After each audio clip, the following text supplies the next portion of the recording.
first thing we need to do to make our sugar cookies is to go ahead and measure out all of our ingredients. I do use a kitchen scale, and I highly recommend that you use a kitchen scale when you're baking. Using a kitchen scale is more accurate, and it's going to give you better and more consistent results. So they're really not very expensive to buy. I buy mine on Amazon, but there are a million different kinds that you can use at different price points. But a basic kitchen scale is really all you need. So the first ingredient we're going to add is our flour. We're using all-purpose flour. One of the biggest tricks or tips with making sugar cookies is you don't want a tough cookie. So we want to make sure that our cookie stays tender by not overworking it.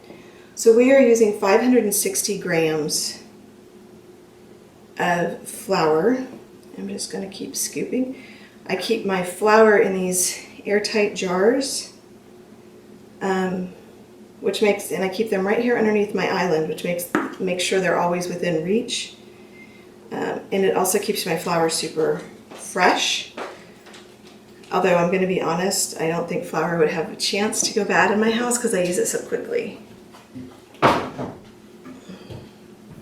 So that is my flour. And I have already measured out my salt and my baking powder. I'm going to go ahead and measure. We're going to make sure that we do our mise en place, make sure that we have everything before we get started. I need 300 grams of granulated sugar, or caster sugar if you're in the UK. I have found that baking in the US and baking in the UK using the different ingredients, some of the ingredients were very different, and the textures can be different depending on the ingredients that you use, but I had no problem going from granulated sugar here in the US to caster sugar in the UK, and I had no problems whatsoever. So here's my sugar. We also need to have 3 sticks of butter, 2 large eggs. We'll just set these here so that we can get to them, and some vanilla. The rest of these tools will be used a little bit later. And we'll go ahead and get started with our mixing. Okay, so into the bowl of your stand mixer, we're going to go ahead and add the 3 sticks of butter. They should be not cold, but not super soft. I don't want to be able to leave an indentation in the butter. If I push on it, you can see that I make a little bit of an indent, but it's not soft enough to fall apart in my hand or to melt, because I'm going to cream this a little bit with the sugar, but I don't want to introduce a lot of air. So put 3 sticks into your mixer, and then take your 300 grams of flour and add that in all at once. If you don't have a stand mixer, you can use a hand mixer. I've also done this by hand with just a wooden spoon in a large bowl. A little bit of elbow grease required, but you can do it. So I'm going to turn that on. I'm on 2 right now, which is kind of a low, medium low. And I'm just going to do this until the sugar and the butter are completely incorporated and mixed up. Like I said, I don't want to put air into the sugar cookie, because if I do, they tend to rise up and they don't hold their shape as well. Turn it up for just about 10 seconds.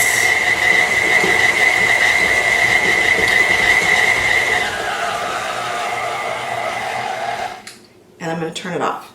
So now I'm going to take my flour, add my baking powder. You can leave out the baking powder altogether if you'd like to. I like to add it because I think it adds just a little bit of a lighter texture to my sugar cookies, but you can leave it out if you're concerned with the cookies rising too much. I don't have a problem with that because I do chill very well. I've seen a lot of recipes that talk about no chill. Even when the recipe says that it's no chill, I find that they always lose their shape if I don't have plenty of chilling time, either freezer or fridge. I'm also going to add my salt in here. And we'll grab a whisk and we'll just get those ingredients nicely incorporated.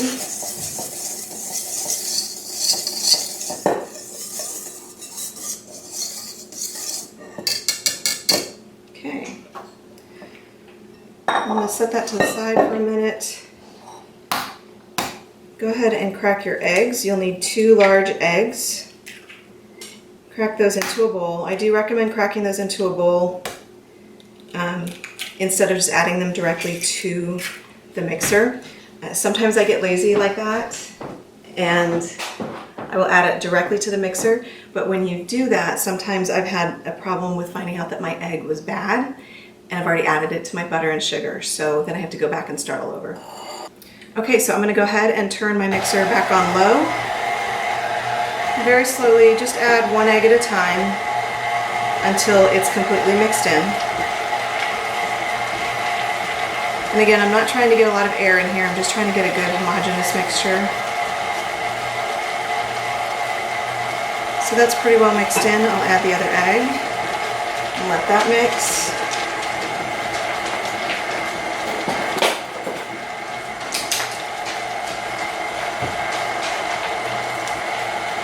And next in goes the vanilla.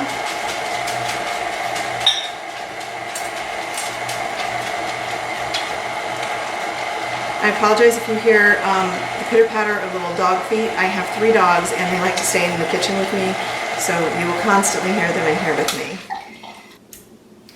Okay, so now I'm going to go ahead and lift my paddle and I'm going to scrape the sides all the way down because a lot of butter collects right around the edges. And I want to make sure that I get everything really well incorporated. So scrape down your side of your bowl, turn it back on for another minute. And then as that continues to mix, I'm going to grab a spoon and just start adding my flour. I keep this on low while I add the flour. And I just add a scoop at a time until it's all incorporated. The mixer will start having a hard time once we get towards the end, but it can absolutely handle it.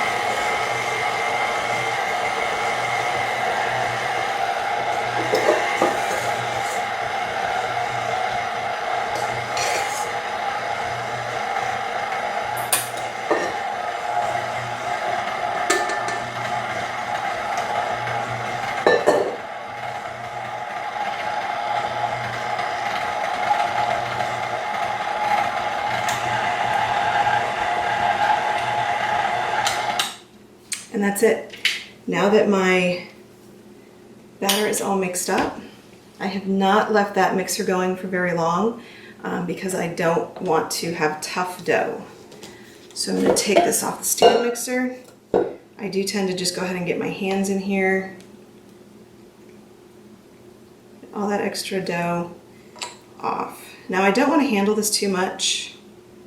I'm just going to bring it together. And you can do 2 things from here.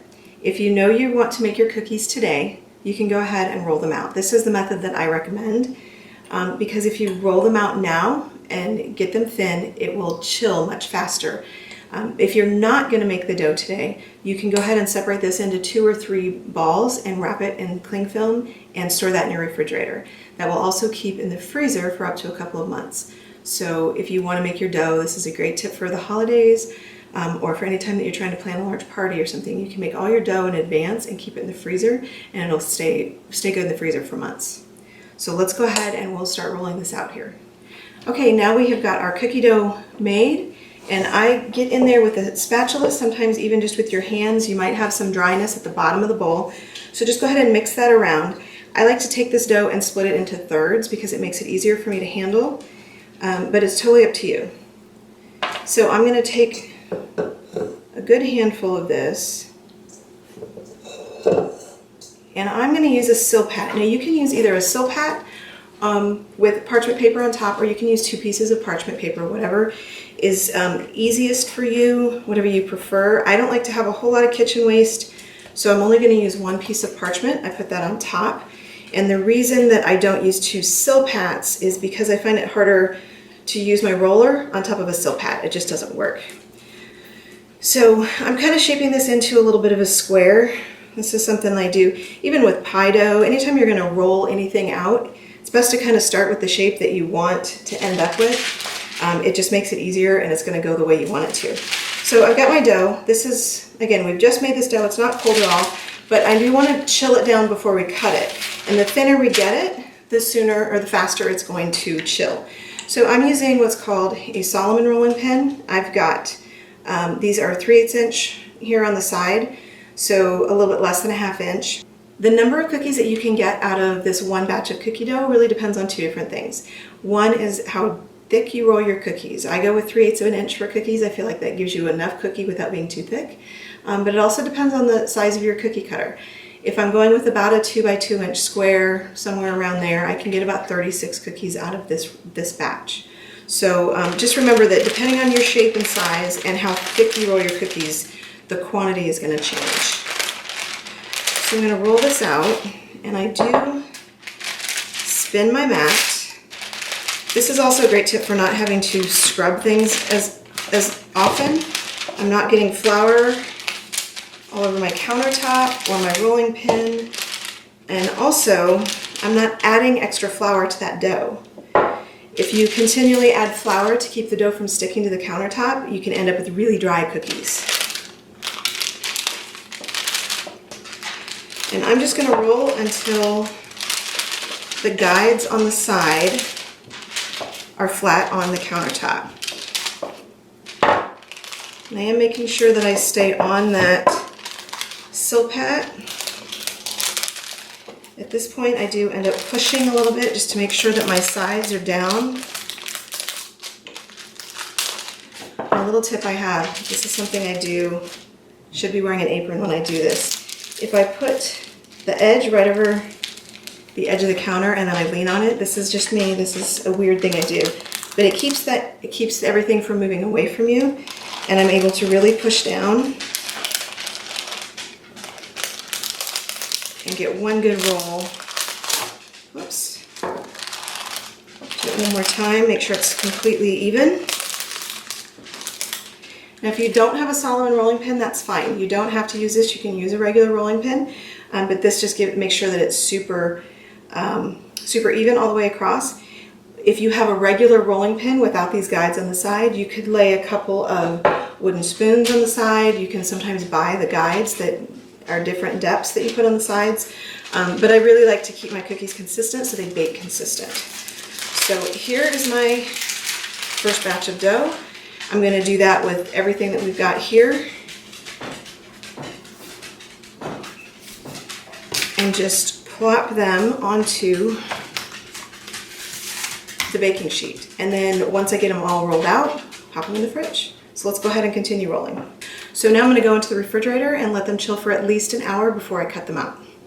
Okay, so my cookie dough has chilled down. I've taken one of them out and gotten the cookie cutters that I want to use. I did want to show you briefly, if you do want to use a template, you can again use any size, any shape, any size, anything you want, but you can use these templates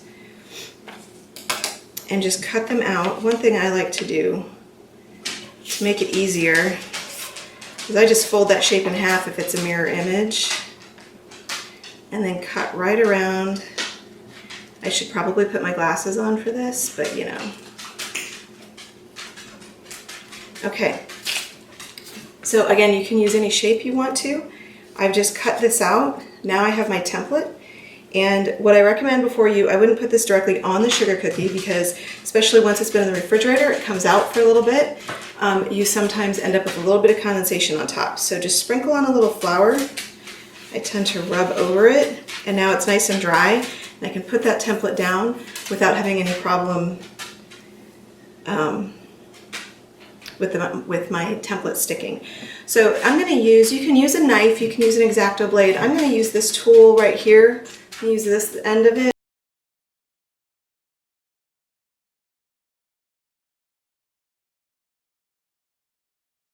So now you can see I've got a nice little shape, and I can go ahead and do that all the way around if I'd like to. Okay, so I've done one using the paper template, but I've already chosen 3 cookie cutters, and the designs that we're going to use today, we're going to do a pumpkin because it's almost Thanksgiving, and I thought that would be a really good shape to kind of show you a few different techniques. So I've got a pumpkin cookie cutter. I've also got 2 other kind of scrolly kind of patterns that I wanted to use. These are faster than using the paper template, I will admit that. So you decide what you'd like to use, and then go ahead and cut them out. I lay a little flour on my countertop. Go ahead and get your cookie cutter dusted up a little bit, and then I'm just going to go ahead and cut these out right on the mat. I do tend to dip after every cut because I don't like sticking. Make sure you go all the way down. Now see, that one went ahead and came right out. You can see that that dough really, after it's been chilled, it really holds its shape.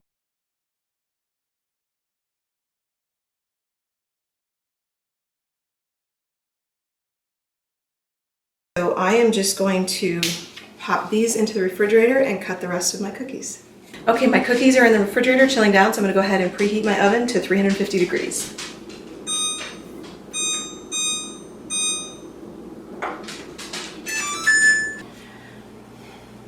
Okay, so my cookies have been in the refrigerator for about an hour. You can also use the freezer if you'd like to. That kind of chills them down a little faster.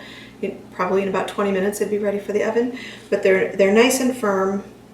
They're going to hold their shape. One thing that you do want to make sure when you're baking cookies is that your cookies are about the same size on each tray. I only cook one sheet at a time. And I try to make sure that the cookies are about the same size, because if you use small cookies and large cookies on the same baking sheet, your small ones can get overdone while your larger ones may not get done well enough. So try to make sure that the sizes are about the same, and I don't worry too much about how much space is between these cookies because they're not going to rise and they're not going to spread. So I'm going to put them in my preheated oven. The time will vary depending on the size of the cookies. So these I'm going to give 10 minutes and then I'm going to check them. Sometimes I'll even check them at 8, especially for this size cookie. I would check those maybe at 8 minutes. And then give them another minute or two until they are just barely brown around the edges. You don't want to overbake these, so you want them to stay soft in the center. So just a tiny bit of brown around the edges is the perfect time to take them out. Let's go ahead and bake them.